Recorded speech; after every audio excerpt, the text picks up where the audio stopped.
Sumuko na ang lalaking wanted sa pagpatay sa kanyang amain sa Baguio City. Dumipensa ang suspect sa kanyang nagawa. Balita hatid ni Emil Sumangil, exclusive.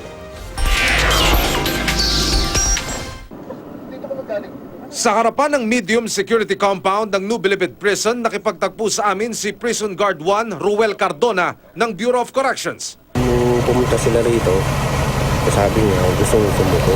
Okay. Isusuko niya ang wanted na lalaking nakapatay ng amain sa Baguio City nitong nakalipas na linggo ng madaling araw. Kasama ang mga operatiba ng CIDG-NCR, pinuntahan namin ang kinaroroonan ng suspect sa loob ng New Bilibid Prison Reservation Camp.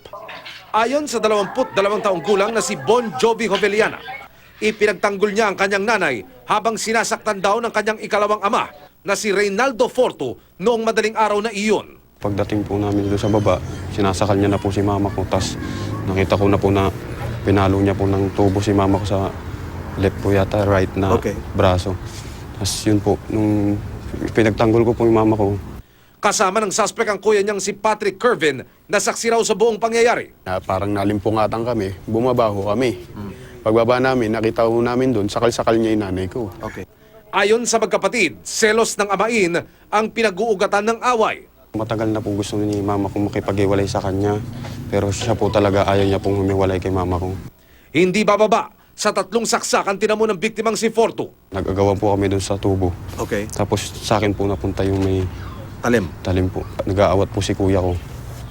Nung inambahan ko po siya na saksakin ko siya, na bigla po siyang tumalikod kaya tinamaan po siya sa likod. Humingi siya ng kapatawaran sa kanyang nagawa. Alam naman po ng mga kamag-anak niya kung gaano kami ka-close nung stepfather ko dahil sa kanya na rin po talaga ako lumaki. 17 years po kami nagsama ng stepfather ko. Halos siya na nga po yung tinuring kong tatay ko. Nangako naman ako sa kanila, hindi sila masasaktan o ano. Dahil nga siya ay kusang sumuko, bibigyan na rin natin siya ng kanyang counsel, ng sarili niyang counsel. At kusa siyang magbibigay ng kanyang extrajudicial confession. Gusto ko sana makakaano sila.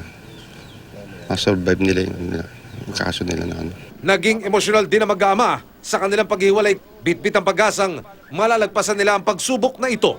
Emil Sumangil, GMA News.